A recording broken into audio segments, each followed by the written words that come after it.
नमस्कार मित्रों, मैं सौरभ त्रिपाठी। स्वागत है आपका हमारे अपने चैनल टारगेट विद त्रिपाठी में। मित्रों, हमने अभी तक पिछली क्लासों में प्राचीन इतिहास को वैदिक सभ्यता से प्रारंभ करते हुए सिंधु सभ्यता, वैदिक सभ्यता, उत्तर वैदिक काल, महाजनपद काल और मगध साम्राज्य का अध्ययन करते हुए पिछली क्लास में हमने मौर्य साम्राज्य का अध्ययन किया। इसके बाद के काल को मौर्योत्तर काल के नाम से जाना जाता है, जिसका आज हम अध्ययन करेंगे। पिछली क्लास में मैंने आपको एक सजेशन दिया था कि वीडियो के साथ साथ वीडियो को देखते देखते आप बीच बीच में रोक कर स्वतः प्रश्न निर्माण करिएगा और उनसे स्वतः अपने उत्तर खोजने का प्रयत्न करिएगा। इसीलिए मैंने पिछली जो मौर्य क्लास रखी थी वह बेहद विस्तृत स्तर पर रखी थी, नहीं तो चाहता तो बिंदुओं के माध्यम से एक फास्ट ट्रैक रिवीजन के आधार पर मैं वह कर सकता था, लेकिन प्रश्न निर्माण की क्षमता विकसित करने के लिए बिंदुओं का एक विस्तृत विश्लेषण जरूरी था, जिसके लिए मैंने वह क्लास इतनी विस्तृत रखी थी। तो आज भी हम मौर्योत्तर काल में भी यह आपसे उम्मीद करेंगे कि आप अपने साथ क्वेश्चन बनाने की जो क्षमता है और स्वतः प्रश्न निर्माण की क्षमता के साथ ही यह वीडियो का अध्ययन करें। तो आइए स्टार्ट करते हैं। मौर्य साम्राज्य की लड़खड़ाती हुई दीवार ईसा पूर्व 187 में ढह गई और मौर्य साम्राज्य के अंत के साथ ही भारतीय इतिहास की राजनीतिक एकता कुछ समय के लिए खंडित हो गई। यद्यपि मौर्य साम्राज्य साम्राज्यवाद की दृष्टि से एक अत्यंत महत्वपूर्ण उदाहरण प्रस्तुत किया, लेकिन उसका अंत होते होते वह क्या हो चुका था, अत्यंत ही कमजोर हो चुका था। और फिर के मौर्य काल के बाद का जो इतिहास हमको पढ़ने में मिलता है वह कोई केंद्रीय शासन के आगोश में नहीं था, केंद्रीय सत्ता के आगोश में नहीं था। वह अलग अलग छोटे छोटे राजवंशों के द्वारा शासित हुआ, जिसकी कालखंड भी कम ही रहा। तो प्रमुख राजवंश कौन कौन से हुए, यहाँ पर अभी एक पॉइंट्स के विषय में देखते हैं, आगे विस्तृत अध्ययन करते हैं। शुंग वंश, अंतिम मौर्य सम्राट बृहद्रथ की हत्या करके उसके सेनापति पुष्यमित्र शुंग ने 184 ईसा पूर्व में शुंग राजवंश की स्थापना की थी। शुंगों की उत्पत्ति के बारे में विद्वानों में अलग अलग मत है। शुंग वंश के राजा अपने नाम के अंत में मित्र शब्द का प्रयोग करते थे। किस वंश के राजा अपने अंत में मित्र शब्द का प्रयोग करते थे? शुंग वंश के राजा, जैसे पुष्यमित्र शुंग। अतः कुछ विद्वान शुंगों को मित्र सूर्य का उपासक भी मानते हैं। ठीक है। पुष्यमित्र शुंग ने 184 ईसा पूर्व से 151 ईसा पूर्व तक शासन किया। मौर्य सम्राट अशोक द्वारा बौद्ध धर्म के प्रचार प्रसार के फलस्वरूप ह्रास को प्राप्त हुए हिंदू धर्म का पुष्यमित्र, मतलब मौर्य काल में अशोक ने बौद्ध धर्म को विशेष रूप से आश्रय दिया था। तो इससे क्या हुआ था कि जो हिंदू धर्म था वह हिंदू धर्म भली भांति पल्लवित नहीं हुआ था। तो पुष्यमित्र शुंग ने पुनः इसका पुनरुत्थान किया। भरहुत स्तूप का निर्माण पुष्यमित्र शुंग ने कराया था। शुंग काल में ही भागवत, हालांकि पुष्यमित्र शुंग को और क्या कहा जाता है, भरहुत स्तूप का तो इसने निर्माण कराया था, लेकिन इसके विषय में और क्या कहा जाता है वह आप कमेंट करके आंसर दीजिएगा। शुंग काल में ही भागवत धर्म का उदय और विकास हुआ तथा वासुदेव विष्णु की उपासना प्रारंभ हुई। शुंग वंश के अंतिम शासक देवभूति की हत्या उसके मंत्री वासुदेव ने 75 ईसा पूर्व में करके कंडो वंश की नींव रखी। अब देखिए, इसमें जो प्रश्न निर्माण की प्रक्रिया होगी वह इस प्रकार आप कर सकते हैं कि अंतिम मौर्य सम्राट की हत्या किसने की, या अंतिम मौर्य सम्राट कौन थे, प्रथम लाइन से ही प्रश्न निर्माण की प्रक्रिया शुरू करिए और आगे वीडियो को देखते देखते कई प्रश्नों का निर्माण स्वतः करिए। बाकी मैं तो इसके प्रश्न कराऊंगा ही कराऊंगा। अब कंडो राजवंश। वासुदेव पाटलिपुत्र के कंडो वंश का प्रवर्तक था। कंडोवंशी शासक शुंगों के उत्तराधिकारी थे। वासुदेव ब्राह्मण था जो अंतिम शुंग शासक देवभूति का मंत्री था। वासुदेव द्वारा प्रवर्तित राजवंश के कुल 4 शासक हुए। कौन कौन? वासुदेव, इसने 9 वर्षों तक शासन किया। उसके बाद उसका पुत्र भूमिमित्र, बाद में फिर पुत्र नारायण और अंत में सुशर्मा, जिसे सातवाहन वंश के प्रवर्तक शिमुक ने पदच्युत कर दिया था। अब इंडो ग्रीक हिंद यवन शासकों का इतिहास। उत्तर पश्चिम से पश्चिमी विदेशियों के आक्रमण मौर्योत्तर काल की सर्वाधिक महत्वपूर्ण घटना थी। अब क्या था कि जब एक शासक कोई केंद्रीय स्तर पर कार्य करता है तो वह देश की अखंडता और सीमाओं की रक्षा का कार्य बहुत प्रबलता के साथ करता है, बहुत दृढ़ता के साथ करता है। लेकिन जब केंद्रीय शासन की सत्ता किसी शासक के बागडोर में नहीं रह जाती है और शासन क्या हो जाता है, विकेंद्रित हो जाता है, तो विदेशी शासकों की भी हिम्मतें अन्य राज्यों की सीमाओं पर आक्रमण करने की पड़ने लगती है। वही हाल उस समय के तत्कालीन समय में हुआ और उत्तर पश्चिम से पश्चिमी विदेशियों के आक्रमण होने लगे। मौर्योत्तर काल में भारतीय सीमा में सर्वप्रथम प्रवेश करने का श्रेय किसको प्राप्त है? डेमेट्रियस प्रथम को प्राप्त है। कई बार एग्जामों में यह क्वेश्चन आया, कौन सा? मौर्योत्तर काल में भारतीय सीमा पर सर्वप्रथम प्रवेश करने का श्रेय किसको प्राप्त है? डेमेट्रियस प्रथम को प्राप्त है। डेमेट्रियस प्रथम के बाद यूक्रेटाइड्स, डेमेट्रियस प्रथम के बाद यूक्रेटाइड्स ने भारत के कुछ क्षेत्रों को विजित कर तक्षशिला को अपनी राजधानी बनाया था। मिनांडर सर्वाधिक प्रसिद्ध यवन थे, सर्वाधिक प्रसिद्ध शासक था जिसने भारत में यूनानी सत्ता को क्या किया? स्थापित किया। कौन? मिनांडर सर्वाधिक प्रसिद्ध शासक था जिसने क्या किया? भारत में यूनानी सत्ता को क्या किया? स्थापित किया। किसने? मिनांडर ने। तो प्रथम यूनानी कौन थे? डेमेट्रियस। सेकंड यूक्रेटाइटस। फिर कौन आए? मिनांडर। पर्थिया तथा बैक्ट्रिया सेल्यूकस के साम्राज्य के 2 प्रांत थे। सेल्यूकस के उत्तराधिकारी अंतियोकस। सेल्यूकस कौन था? सिकंदर का सेनापति। जब सिकंदर की मृत्यु, कल भी मैंने इस चीज का वर्णन किया था, जब सिकंदर की मृत्यु हो गई तो उनके जो भी सेनापति रहे उनमें आपस में सिकंदर के साम्राज्यों को हथियाने की होड़ लग गई। इसी क्रम में सेल्यूकस के उत्तराधिकारी एंटियोकस प्रथम के काल तक ये दोनों प्रदेश सेल्यूकसी साम्राज्य के अंग बने रहे, परंतु एंटियोकस द्वितीय के शासनकाल में 250 ईसा पूर्व के लगभग पार्थिया तथा बैक्ट्रिया के प्रदेश क्या हो गए? स्वतंत्र हो गए। अब आगे पढ़ते हैं। शक, ये क्या थे? जो इंडो ग्रीक हिंद यवन शासक। प्रथम कौन? डिमेट्रियस। फिर कौन आए? यूक्रेटाइडस। फिर कौन? मिनांडर। फिर इसके बाद इधर सिकंदर के सेनापति सेल्यूकस निकेटर और उसका एंटियोकस द्वितीय। ठीक। फिर शक। वैसे भी एक अगर क्रम देखा जाए तो हिंद यवन, शक, पहलव और फिर कुषाण। अब कौन आए? शक। भारतीय स्रोत शकों को सीथियन नाम देते हैं। शक 5 शाखाओं में विभाजित थे। प्रथम काबुल में, द्वितीय तक्षशिला में, तृतीय मथुरा में, चतुर्थ शाखा उज्जैनी में, पंचम शाखा नासिक में। कहां? प्रथम काबुल में, द्वितीय तक्षशिला में। बेहद इंपॉर्टेंट है ये एग्जाम के पॉइंट ऑफ व्यू से, क्वेश्चन निर्माण की दृष्टि से। कितनी शाखाओं में शक विभाजित थे? 5। पहला कौन? काबुल। दूसरा तक्षशिला, फिर मथुरा, चतुर्थ उज्जैनी, पंचम नासिक।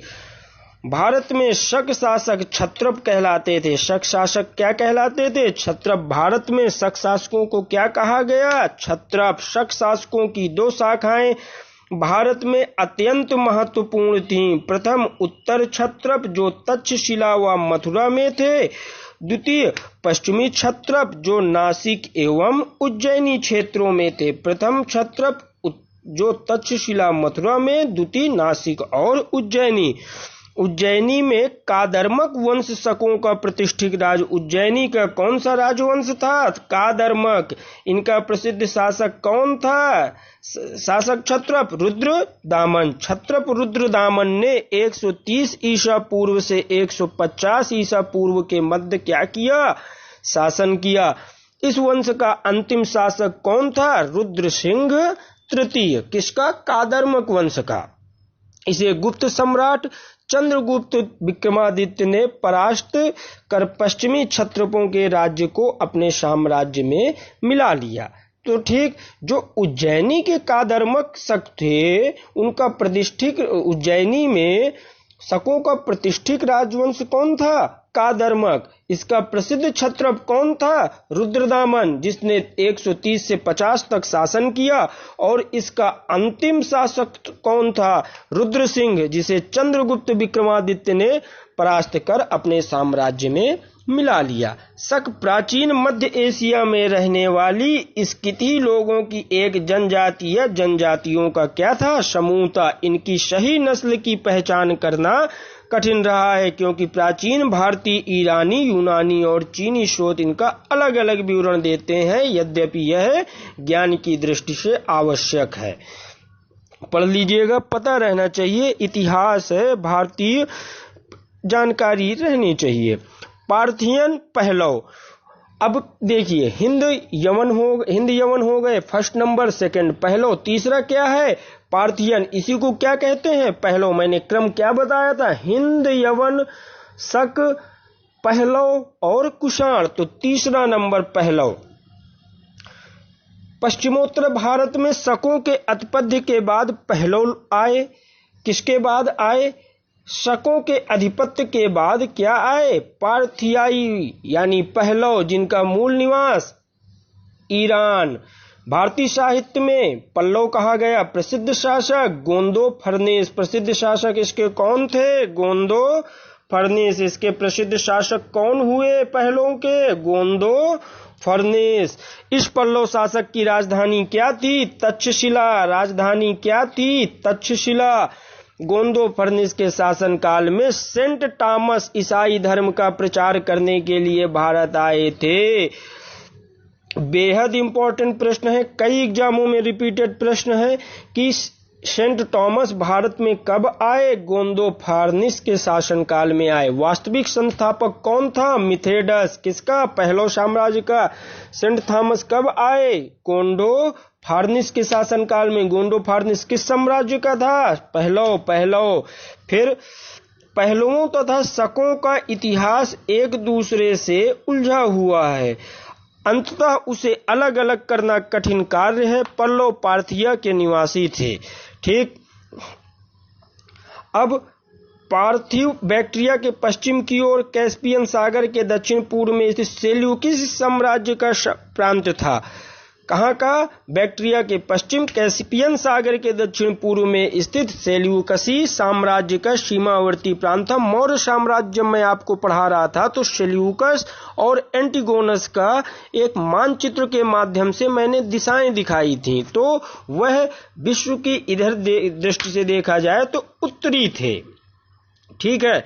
अब तृतीय शताब्दी ईसा पूर्व के मध्य बैक्ट्रिया के साथ ही पार्थिया के यवन क्षत्रप ने भी अपनी स्वतंत्रता घोषित कर दी, परंतु शीघ्र ही पूर्व की ओर आने वाले कुछ व्यक्तियों ने यवन शासक की हत्या कर दी। उन्होंने जिस साम्राज्य की नींव डाली वह पार्थियन नाम से विख्यात हुआ।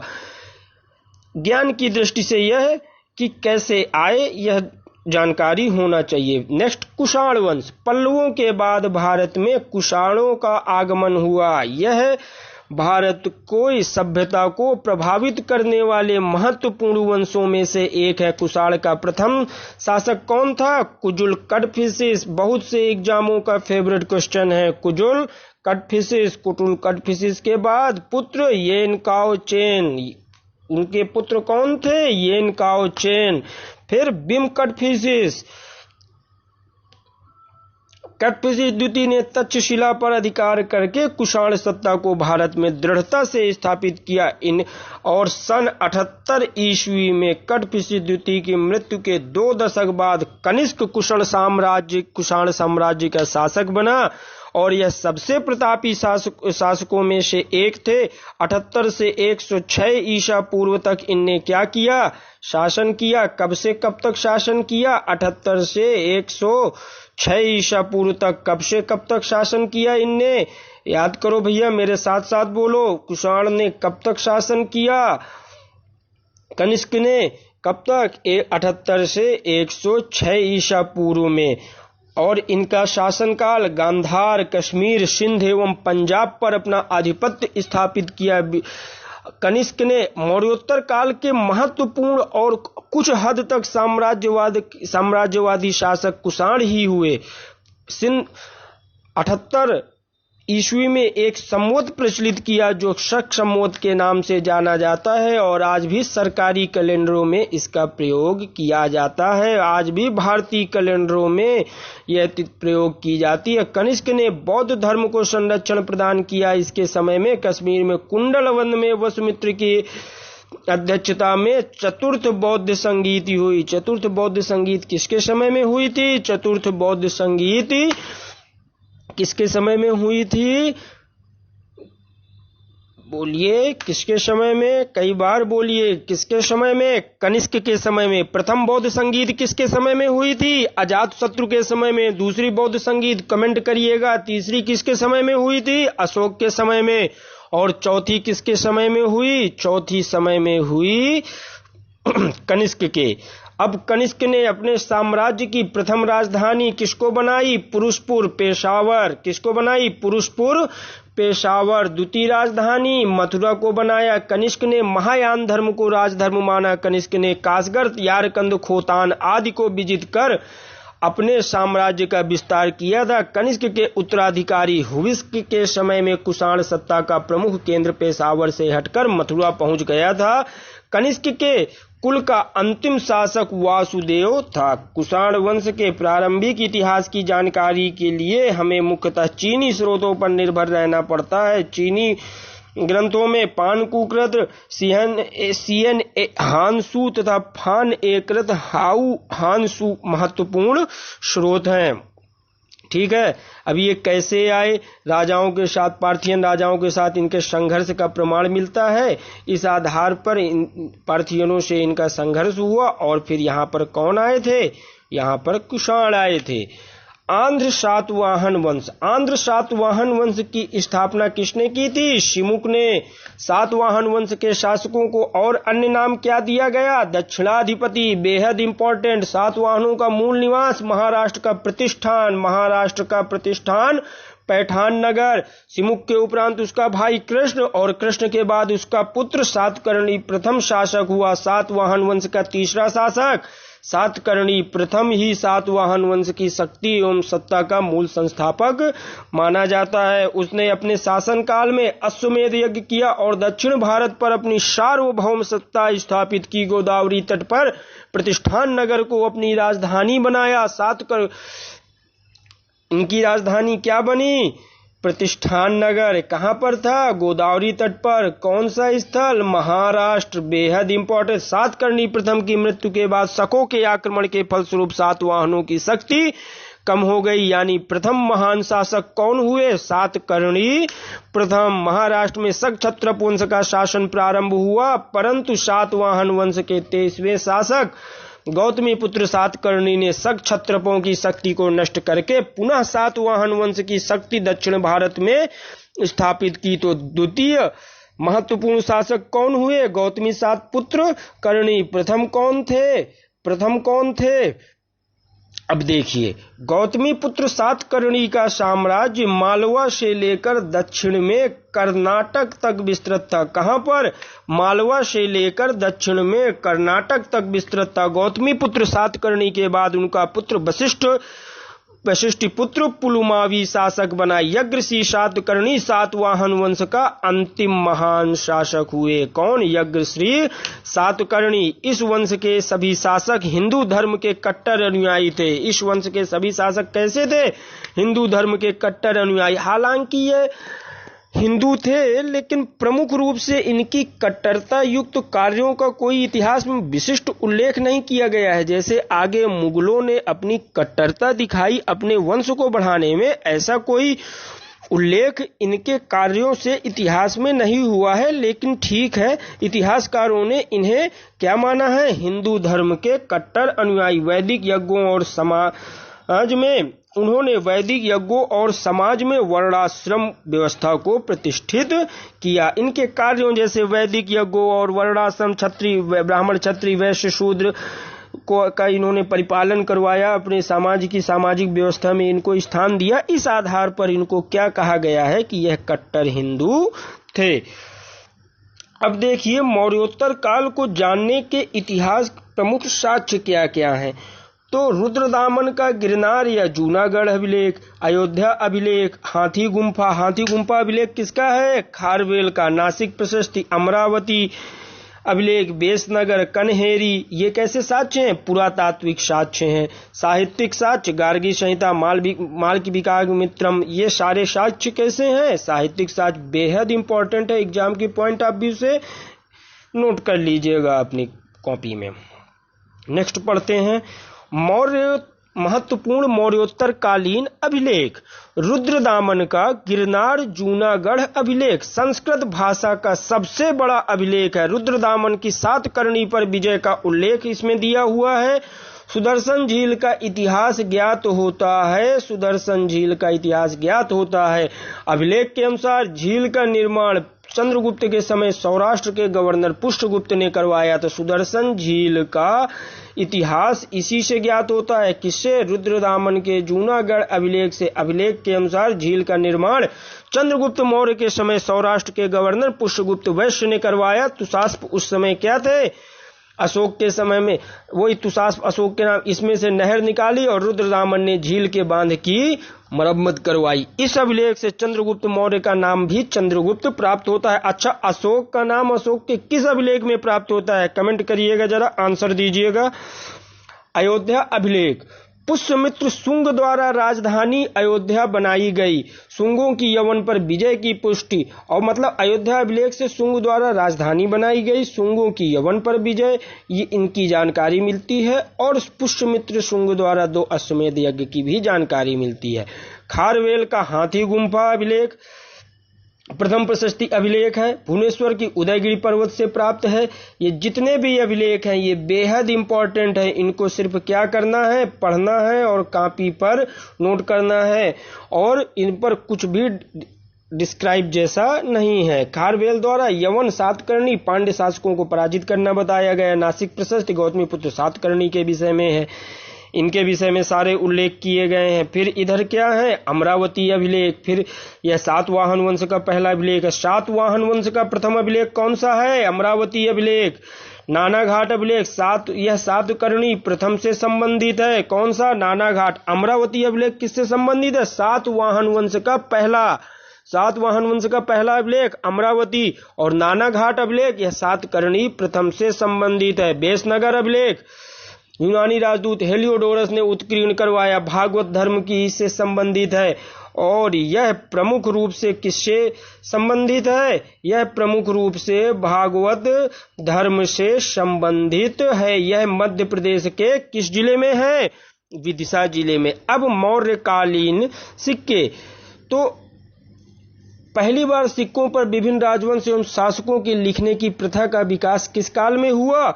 मौर्योत्तर काल में। यह पॉइंट लाने का मुझे सिर्फ एक ही मकसद था कि सिक्कों पर जो विभिन्न राजवंशों के नाम लिखने की प्रथा की शुरुआत हुई वह बताना कि किसके काल से हुई? मौर्योत्तर काल से। मौर्योत्तर कालीन साहित्य साक्ष्य क्या है? अभी वही जो एक क्रम से मैंने उधर ऊपर पढ़ाया था, गार्गी संहिता, मालविकाग्निमित्रम, इसमें गार्गी संहिता में यवन आक्रमण की जानकारी मिलती है। मालविकाग्निमित्रम में इसकी रचना कालिदास ने की है। कालिदास का प्रथम नाटक है। अग्निमित्र की विदर्भ विजय की जानकारी मिलती है। इसमें किसकी जानकारी मिलती है?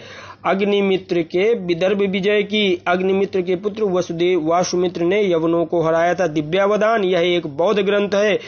महाभाष्य इसके लेखक पतंजलि है। यवन आक्रमण की जानकारी मिलती है और पतंजलि पुष्यमित्र शुंग के राजपुरोहित। पेरीप्लस ऑफ इरेथ्रियन सी बेहद इंपॉर्टेंट पुस्तक है। इसके लेखक की जानकारी नहीं है, लेकिन यह इसकी भाषा पूछता है कि भाषा किस भाषा में थी? ग्रीक भाषा में। भारत एवं रोम व्यापार की विस्तृत चर्चा उस बुक में मिलती है। प्लिनी नेचुरल हिस्टोरिका इनकी पुस्तक है। भारत और इटली व्यापार की जानकारी इन्होंने दी थी। तथ्य: भारत रोम का व्यापार इतना समृद्ध था तथा भारत का निर्यात इतना अधिक था कि प्लिनी कहता है कि भारत हर वर्ष रोम से 5500 करोड़ सिस्टर्स यानी रोमन मुद्रा प्राप्त करता है। यानी इनके किसके विषय में बताया गया है? व्यापार के विषय में। किसके व्यापार? भारत और रोम के व्यापार के विषय में। मौर्योत्तर कालीन राजवंश शुंग वंश, इसकी हमने पूरी जानकारी अभी पिछले उनमें ली है। ये मैंने आपको क्यों दिया है? एक पॉइंट वाइज विस्तृत अध्ययन के लिए कि ये वंश ब्राह्मण परिवार संबंध था। स्थापना इसने की। पुष्यमित्र शुंग के उत्तराधिकारी कौन कौन हुए? अग्निमित्र, वसुमित्र, भागभद्र। इसके दरबार में हेलियोडोरस आया था जिसने विदिशा में गरुण स्तंभ लगवाया। भागभद्र इसके दरबार में कौन आया था? हेलियोडोरस। हेलियोडोरस भरहुत स्तूप का निर्माण पुष्यमित्र शुंग ने करवाया था। पुष्यमित्र ने सांची स्तूप की लकड़ी की वेदिका के स्थान पर पत्थर की वेदिका का निर्माण करवाया। भरहुत स्तूप, यद्यपि इन्हें स्तूप विध्वंसक भी कहा गया, लेकिन इन्होंने भरहुत स्तूप का निर्माण भी कराया। किसने? पुष्यमित्र शुंग ने। ठीक है, अब हम पढ़ते हैं इस वंश कंडवंश। स्थापना वसुदेव, अंतिम शुंग शासक देवभूति की हत्या करके। ये जो मैं रिपीट कर रहा हूं ये आपको पॉइंट के हिसाब से आपके क्वेश्चन मेकिंग के लिए पुनः रिपीट कर रहा हूं, और पीछे हमने एक पैरा के हिसाब से पढ़ा और इसमें पॉइंट बाई पॉइंट। ठीक है, अब सातवाहन वंश। आरंभिक सातवाहन शासक आंध्र प्रदेश में नहीं बल्कि उत्तरी महाराष्ट्र में थे। मैंने आपको बताया भी था। राजधानी क्या बनाए थे? तुरंत एक्सट्रैक्ट करके इसका आंसर अपनी बुक कॉपी में लिखिएगा। अंतिम शासक सुशर्मन की हत्या शिमुक ने की एवं सातवाहन वंश की स्थापना की। इनकी राजधानी क्या बनी थी? महाराष्ट्र में। कौन सा स्थल? अपनी कॉपी में लिखिएगा। संस्थापक, इस वंश का संस्थापक कौन था? शिमुक। शिमुक ने कंडव वंश की अंतिम शासक सुशर्मा की हत्या कर सातवाहन वंश की स्थापना की। इनकी राजधानी कौन सी थी? प्रतिष्ठान। कहाँ थी? महाराष्ट्र। सातवाहन वंश के प्रमुख शासक शिमुक कृष्ण सातकर्णी प्रथम।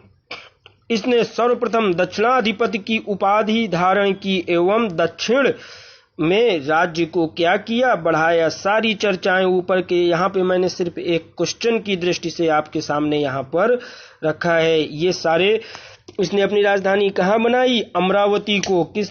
ठीक। सर्वप्रथम दक्षिणाधिपति की उपाधि कौन धारण किए? सातवाहन।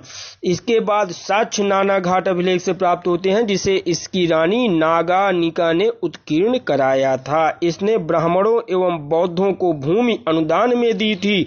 यह भूमिदान का पहला अभिलेखीय साक्ष्य है। किसके समय में? सातवाहनों के समय में। ठीक। अब हाल के सेनापति विजयानंद ने श्रीलंका पर विजय प्राप्त की। गौतमी पुत्र सातकर्णी के विषय में जो पढ़ाया, यह सातवाहन वंश का महानतम शासक था। जानकारी इसकी किससे प्राप्त होती है? नासिक अभिलेख। नासिक अभिलेख किसके संबंधित है? सातकर्णी। गौतमी पुत्र सातकर्णी। नासिक अभिलेख किससे संबंधित है? गौतमी पुत्र सातकर्णी। इसमें इसको क्या कहा गया है? त्रिसमुद्र पायोतिपितुवाहन कहा गया है। इसने शक शासक नहपान को क्या किया था? पराजित किया था। उपाधियां कौन कौन सी ली थी? राजा राज, वेंकट स्वामी, विंध्य नरेश की उपाधियां इन्होंने क्या की थी? ग्रहण की थी। वशिष्ठ पुत्र पुलमाई। सारे पॉइंट्स हमने अभी ऊपर चर्चा किए हैं। अब देखिए एक विशिष्ट तथ्य, सातवाहन शासकों ने ही सर्वप्रथम शीशे के चलवाए। कैसे सिक्के चलवाए? सातवाहनों ने सर्वप्रथम शीशे के सिक्के चलवाए। सेकंड, सातवाहन राज परिवार की महिलाएं बौद्ध धर्म को प्रश्रय देती थीं एवं पुरुष वैदिक धर्म को। सातवाहन काल में महिलाएं शिक्षित थीं एवं पर्दा प्रथा नहीं थी। स्त्रियां संपत्ति में भागीदार होती थीं, मतलब स्त्रियों की स्थिति अच्छी थी। समाज में अंतरजातीय विवाह होते थे। सातवाहन काल के समाज का मात्र सत्तात्मक होने का आभास भी मिलता है। कलिंग का चेदी वंश महामेघवाहन, इसका उदय सातवाहन शक्ति के साथ ही हुआ था। अब देखिए खारवेल, यह चेदी वंश का सबसे महान शासक था। कौन? खारवेल। खारवेल चेदी वंश के सबसे महान शासक थे। खारवेल ने भुवनेश्वर मंदिर का निर्माण कराया था। किसका निर्माण? भुवनेश्वर मंदिर का निर्माण। अगर आए किसने कराया? खारवेल ने कराया। अच्छा, यहां पर जो मैंने एक पॉइंट आपको बताया वह प्रमुख बिंदु था। वह क्या था कि इसने सर्वप्रथम दक्षिणाधिपति की उपाधि ग्रहण की थी और इसे कहां बढ़ाया? दक्षिण पर बढ़ाया। ये कौन थे?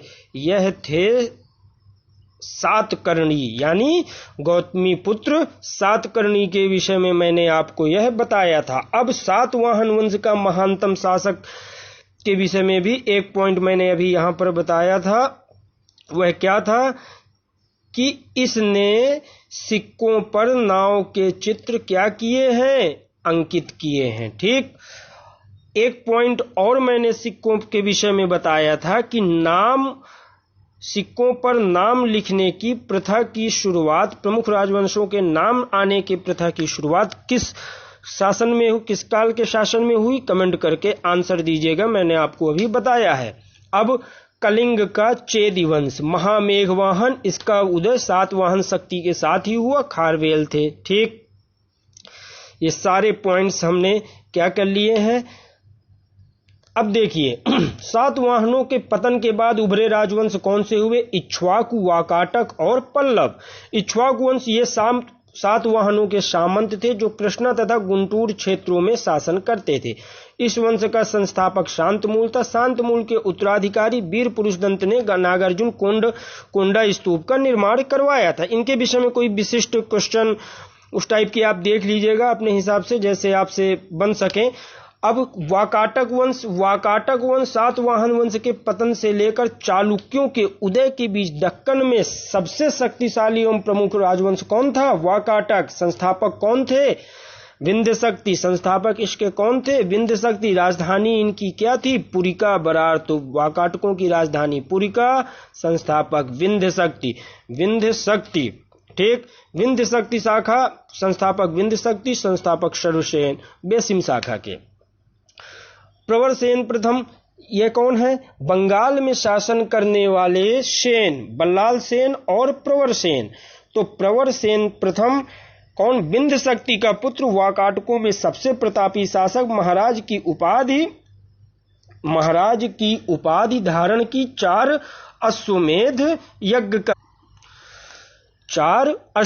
यज्ञ करवाए। इसके शासन में वाकाटकों का राज्य बुंदेलखंड से हैदराबाद तक हो गया। कहां से कहां तक हो गया? बुंदेलखंड से हैदराबाद हो गया। पृथ्वीसेन प्रथम, गुप्त साम्राज्य में मैत्रीपूर्ण संबंध बनाने के लिए पुत्र रुद्रसेन द्वितीय का विवाह चंद्रगुप्त द्वितीय की पुत्री प्रभावती गुप्त से किया गया।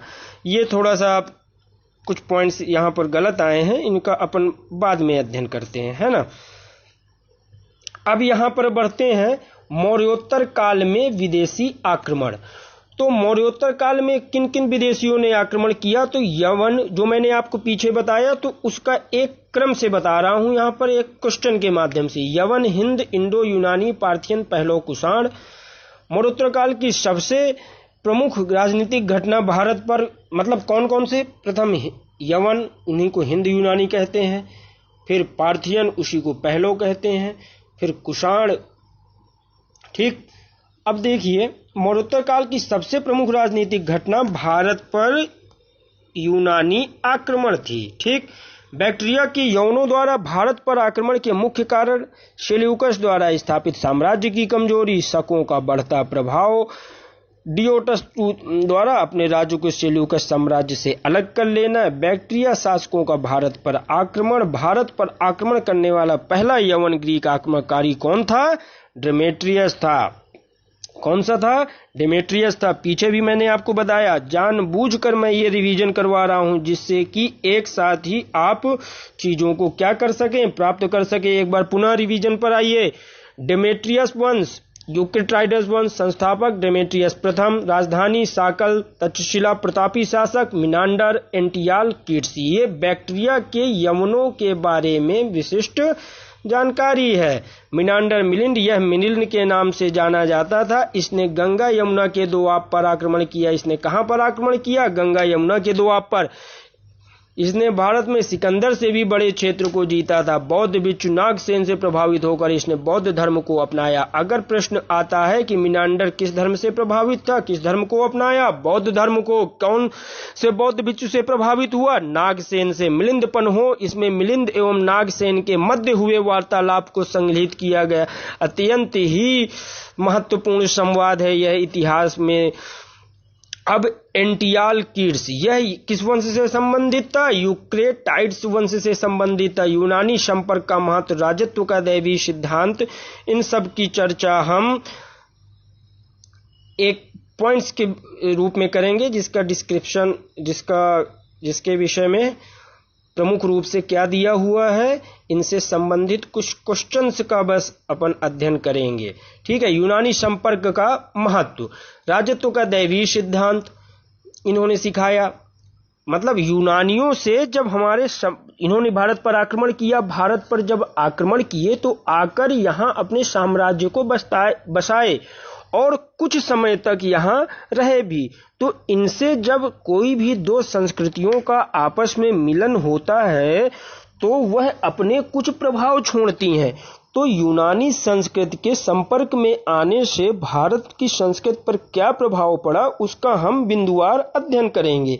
प्रथम, राजत्व का दैवीय सिद्धांत समझ में आया। सांचों से सिक्का निर्माण की पद्धति आई। मुद्राओं पर जाता का नाम मतलब काल गणना, भारतीय कैलेंडर, राशियों और ज्योतिष विद्या, नाटक में प्रयुक्त होने वाले पर्दा, यवनिका यूनानियों की देन है। प्रमुख रूप से कैलेंडर का ज्ञान, ज्योतिष और नाटक में प्रयुक्त यवनिका और राजत्व का दैवीय सिद्धांत, ये सारी चीजें हमको कहां से पता चली? यूनानियों के माध्यम से ही पता चली। गांधार शैली यूनानी कला एवं भारतीय कला का मिश्रण है। यह यूनानियों को भारत की दी जाने वाली एक अनुपम कृतिया या भेंट है। कौन सी? गांधार शैली। शक आक्रमणों से क्या हुआ? शक आक्रमण भारत में जो हुए तो भारत में शकों की कितनी शाखाएं थीं? 5। कौन कौन सी? सिर्फ नाम देखिए। और उनकी राजधानी पंजाब शाखा, राजधानी तक्षशिला, मथुरा शाखा, राजधानी और कौन सी शाखा? महाराष्ट्र, फिर मालवा शाखा, और महाराष्ट्र और मथुरा और पंजाब की राजधानी क्या थी? तक्षशिला। शासक कौन थे? एजेलिसेज के सिक्कों पर भारतीय देवी लक्ष्मी अंकित है। मथुरा शासक का प्रथम शासक कौन हुआ? राजुल। थोड़ा ज्ञान रखिए, जाननी चाहिए चीजें। यद्यपि इन बिंदुओं से प्रश्न तो बहुत कम आए हुए हैं, लेकिन थोड़ा सा इतिहास है तो हमको जानकारी रखनी चाहिए। इस शाखा का सबसे प्रसिद्ध शासक कौन थे? नहपान को गौतमी पुत्र सातकर्णी ने पराजित किया था। पार्थियन वंश के विषय में भी थोड़ा सा बताया गया है कि यह कहां से आए। पीछे तो हमने पढ़ा कि यह आक्रमण किए थे, लेकिन ये आए कहां से थे? तो यह आए थे ईरान से। ठीक, पहलो। और इनके शासक तो मैंने आपको बताया ही कि भारत में पार्थियन साम्राज्य का प्रथम शासक माउस था, परंतु वास्तविक संस्थापक मिथ्रोडेट्स थे। कुषाण वंश मध्य एशिया के यूची जाति के लोग थे। कुषाण वंश कौन से थे? मध्य एशिया के यूची जाति के लोग थे। बिम कटफिसिस के और भारत पर सर्वप्रथम आक्रमण करने वाला कुषाण शासक कौन सा था? कुजुल कटफिसिस। अब बिम फिरसिस उसी कनिष्क वंश से संबंधित। कनिष्क सर्वाधिक प्रसिद्ध कुषाण शासक थे। 78 ईस्वी में इसी उपलक्ष्य में कनिष्क द्वारा शक संवत का प्रारंभ हुआ। बेहद इंपॉर्टेंट प्रश्न भैया, टिक्का मार लेना एग्जाम के पॉइंट ऑफ व्यू से। कनिष्क के समय कश्मीर में कुंडल वन में चौथी संगीत हुई। रिपीट की दृष्टि से मैं यह टॉपिक करा रहा हूं। पुनः इसी टॉपिक को पढ़ते पढ़ते जल्दी से अपन रिपीट कर रहे हैं। कनिष्क के समय में मथुरा कला एवं गांधार कला का जन्म हुआ। कनिष्क की राजधानी पुरुषपुर पेशावर थी। बेहद इंपॉर्टेंट प्रश्न। कनिष्क की राजधानी क्या थी? पुरुषपुर पेशावर थी। कनिष्क ने क्या चलाया? शक संवत चलाया। किस सन से कब तक शासन किया? 78 से 106। और कनिष्क के राजारोहण की तिथि क्या है? 78 ईस्वी। प्रथम यूनानी आक्रमणकारी कौन है? डेमेट्रियस। प्रथम यूनानी आक्रमणकारी कौन है? डेमेट्रियस। और भारत पर किस कुषाण ने सर्वप्रथम आक्रमण किया? कुजुल कटफिशिस। किस कुषाण ने आक्रमण किया? कुजुल कटफिशिस। अब देखिए कनिष्क के दरबार के विद्वान, ये नया पॉइंट है, इसको हमने अभी तक नहीं पढ़ा। पुराना हमारा जो रिवीजन था 2-2 बार हमने एक साथ पढ़ लिया। अब देखिए कनिष्क के दरबार के विद्वान तो कौन कौन से थे? प्राशु, वसुमित्र, अश्वघोष, नागार्जुन एवं चरक। कनिष्क के उत्तराधिकारी कौन कौन से हुए? हुविष्क एवं वसुदेव। कनिष्क काल का अंतिम शासक। मौर्योत्तरकालीन प्रशासन, तो मौर्योत्तरकालीन प्रशासन की शक शासक त्रातार मुक्तिदाता की उपाधि ग्रहण करते थे। त्रातार अर्थात मुक्तिदाता की उपाधि। शकों एवं कुषाणों ने राजत्व को देवत्व से जोड़ने पर बल दिया। इसके अनुसार राजा को देवताओं का अवतार कहा जाने लगा। इसी कारण मतलब यहाँ पर क्या था? राजत्व प्रधान था। यहाँ पर क्या था? अलग अलग शासक आए, जैसे शक आए, पहलव आए, कुषाण आए, तो इनमें कोई एक विशिष्ट एकता विद्यमान नहीं थी। ये अपने अपने हिसाब से अपना अपना शासन संचालित करते थे। कनिष्क के समय में मथुरा एवं मौर्य काल का पूर्ण केंद्रीकरण अब विकेंद्रीकरण में बदलने, मतलब पहले क्या था? एक केंद्रीय सत्ता हुआ करती थी। अब क्या हो चुका था कि उस केंद्रीय सत्ता के स्थान पर अलग अलग शासकों ने अपने को स्वतंत्र घोषित करते हुए अलग अलग शासन किया। तो इनके प्रशासन का एक कोई बंधा बंधाया और एक ढांचे वाला प्रशासन देखने में नहीं मिलता। अलग अलग शासकों के अपने अलग अलग प्रशासन का स्तर था। जैसे मौर्य काल में विभिन्न प्रकार के जो भी हमारे अध्यक्ष थे विभिन्न विभागों के, वो अपने अपने विभागों की उचित देखरेख करते थे। तो इस काल में क्या था कि प्रत्येक राजा का अपना अलग शासन का स्तर था। अब वो मौर्य काल में वो सारे जो विभागाध्यक्ष थे वो संपूर्ण अपने साम्राज्य क्षेत्र पर कार्य करते थे। तो इस काल में कोई केंद्रीकरण तो था नहीं, वह संपूर्ण राज्य था ही नहीं, अपना अलग अलग छोटे छोटे हिस्से में था। इसलिए प्रशासन का कोई स्पष्ट उल्लेख नहीं है। प्रत्येक शासक के अलग अलग शासन का उल्लेख है। कनिष्क के दरबार के, अब देखिए कनिष्क के समय में मथुरा कला एवं गांधार कला का जन्म हुआ। पुनः इसका रिवीजन करा रहा हूं। कनिष्क की राजधानी पुरुषपुर पेशावर। कनिष्क बौद्ध धर्म की महायान शाखा का अनुयायी। कनिष्क ने चीन एवं रोमन के बीच सिल्क रूट की तीनों शाखाओं पर नियंत्रण किया। कनिष्क के दरबार के विद्वान पार्श्व, वसुमित्र, अश्वघोष, नागार्जुन एवं चरक। कनिष्क के उत्तराधिकारी वशिष्ठ, हुविष्क और वसुदेव। मौर्योत्तरकालीन प्रशासन। पुनः इसका रिवीजन की दृष्टि से, मतलब आज मैंने जितने पॉइंट जोड़े उसके तुरंत बाद मैंने उसका रिवीजन कराना आवश्यक समझा, इसलिए मैंने पॉइंट को 2-2 बार जोड़ा है। मौर्योत्तरकालीन प्रशासन, तो मैंने बताया ना कि केंद्रीकरण नहीं था, अलग अलग छोटे छोटे स्थलों पर अलग अलग शासक थे और इस प्रकार से वह अपना शासन अपने अपने स्तर पर चलाते थे। ठीक है, मतलब राजत्व प्रधान थे। राजत्व को देवत्व से जोड़ने पर इनने बल दिया और शासक अपने आप को त्रातार अर्थात मुक्तिदाता और राजत्व को देवत्व से इन्होंने भली भांति क्या किया था? जोड़ा था। ठीक है, इस पर इन्होंने प्रमुख रूप से बल दिया था। अर्थव्यवस्था कैसी थी मौर्योत्तर कालीन?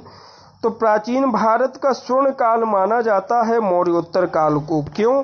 क्योंकि शिल्प, वाणिज्य, अंतर्देशीय व्यापार में अभूतपूर्व वृद्धि हुई थी। वाणिज्य में उन्नति के कारण चूंकि नगरीय और नए वर्गों का उदय हुआ, विदेशों से व्यापार के संबंध स्थापित हुए। रेशम मार्ग की खोज एवं नियंत्रण, ये अत्यंत महत्वपूर्ण प्रश्न है। रेशम मार्ग की खोज एवं नियंत्रण किस काल में हुआ?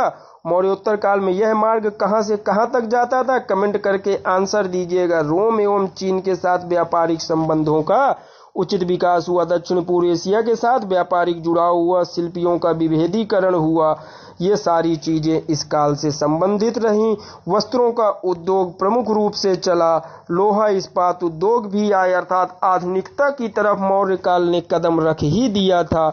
और रोमवासी मुख्यतः मसाले का आयात करते थे। भारत के मसाले अत्यंत प्रसिद्ध थे, विश्व प्रसिद्ध थे। काली मिर्च को यवन प्रिय कहा जाता था। भड़ौच के बंदरगाह से मित्र एवं अरब के घोड़े तथा सुंदर लकड़ियां लाई जाती थी। इस प्रकार मौर्यकालीन में वाणिज्य की उन्नति अत्यधिक प्रभावी तरीके से हुई। मौर्योत्तरकालीन बंदरगाह कौन कौन से हुए हैं भैया? टिक्का मार लो इस प्रश्न को भैया, बेहद इंपॉर्टेंट। सोपारा पश्चिमी तट, भड़ौच गुजरात, देवल सिंधु, नागपत्तनम तमिल तट, मुरलीपत्तनम मुजरिस आदि। मौर्योत्तरकालीन सिक्के। सोने के सिक्कों को क्या कहा गया? निष्क, दीनार, सुवर्ण, पल, करसापड़। चांदी के सिक्के शतमान, करसापड़, तांबे के काकड़ी, करसापड़। सिक्के बनाने में सोने, चांदी, तांबा, सीसा का प्रचलन था। अर्थात मौर्योत्तर काल में सोने, चांदी, तांबा और सीसे के सिक्के चले। सीसे का प्रथम सिक्के का प्रचलन किस शासक ने किया? मैंने अभी आपको पढ़ाया है। जरूर से जरूर अपने प्रश्न की सीरीज में इसे शामिल करिएगा। बेहद इंपॉर्टेंट प्रश्न की श्रेणी में आएगा यह। और कमेंट करके आंसर भी दीजिएगा कि सीसे का सिक्के का प्रचलन किसने किया? मौर्योत्तरकालीन समाज। अब देखिए मौर्योत्तरकालीन समाज, इस काल में समाज को प्रभावित करने वाले दो कारण हुए। एक तो बड़ी संख्या में जनजाति को मिलाया गया। विदेशियों का भी आत्मसातीकरण हुआ, मतलब कई लोग आकर यहाँ पर बसे ना, जैसे शक, पहलो, कुषाण, यूनानी, ये सब आए। तो कई जनजाति आई, विदेशी आए। तो इनसे वर्ण संकरों की आपस में जब ये मिले, वर्ण संकरों की संख्या में वृद्धि हुई। इस काल में शूद्रों की सामाजिक स्थिति में सुधार आया। और महिलाओं की दशा में क्या बताया गया है? बेहद इंपॉर्टेंट है कि मौर्योत्तर काल में महिलाओं को पुरुषों के अधीन कर दिया गया। विधवा विवाह पर पाबंदी लगा दी गई। बाल विवाह को प्रोत्साहन दिया गया। क्षेत्रज नियोग प्रथा से उत्पन्न संतान हुई। जारज, अनैतिक संबंधों से जन्मी संतान, मतलब क्षेत्रज नियोग प्रथा से जो संतान उत्पन्न होती थी उसे क्षेत्रज, और अनैतिक संबंधों से जो संतान उत्पन्न होती थी उसे जारज। विधवा विवाह पर मौर्योत्तर काल में पाबंदी लगा दी गई। यह प्रश्न की दृष्टि से बेहद इंपॉर्टेंट है। और महिलाओं को पुरुषों के अधीन कर दिया गया, यह भी बेहद इंपॉर्टेंट है। अब तथ्य, कुषाणों ने केवल तांबे एवं सोने के सिक्के चलाए थे। यह मैं सोच भी रहा था कि क्या मैं यह तथ्य नहीं डाला हूं, लेकिन देखिए आ ही गया। बेहद इंपॉर्टेंट है भैया। ये सारे प्रश्न अपनी प्रश्न सीरीज में लिखिएगा कि कुषाणों ने केवल तांबे एवं सोने के सिक्के चलाए थे, चांदी के नहीं।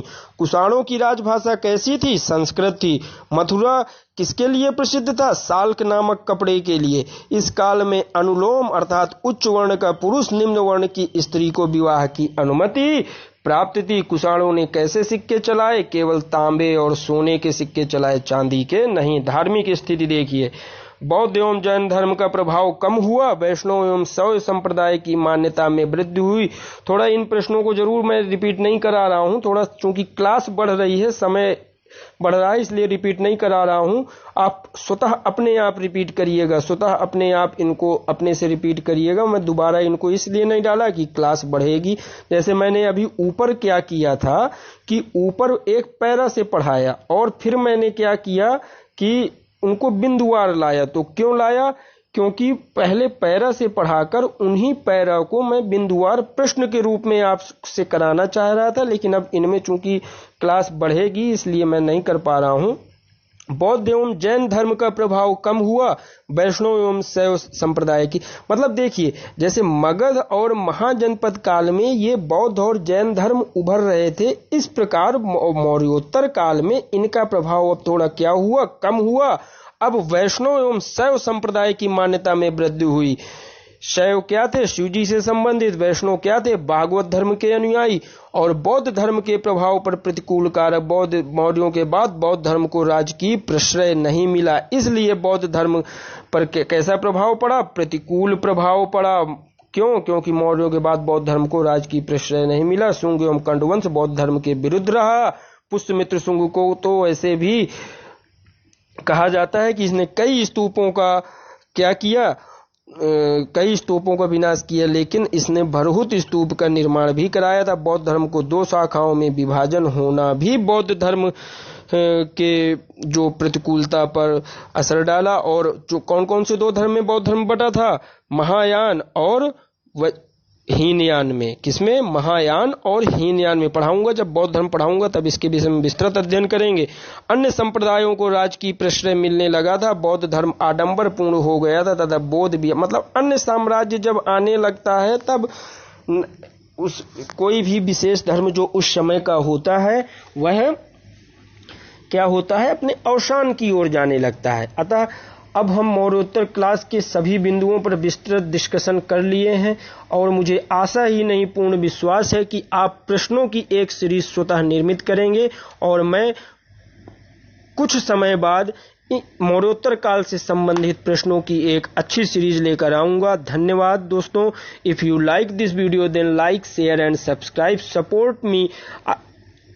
हम सभी साथ मिलते हुए इससे भी अच्छा पढ़ने का प्रयत्न करते हुए अपने को क्या करेंगे? अपने को अपडेट करते रहेंगे। धन्यवाद। Support me please. Like, share and subscribe.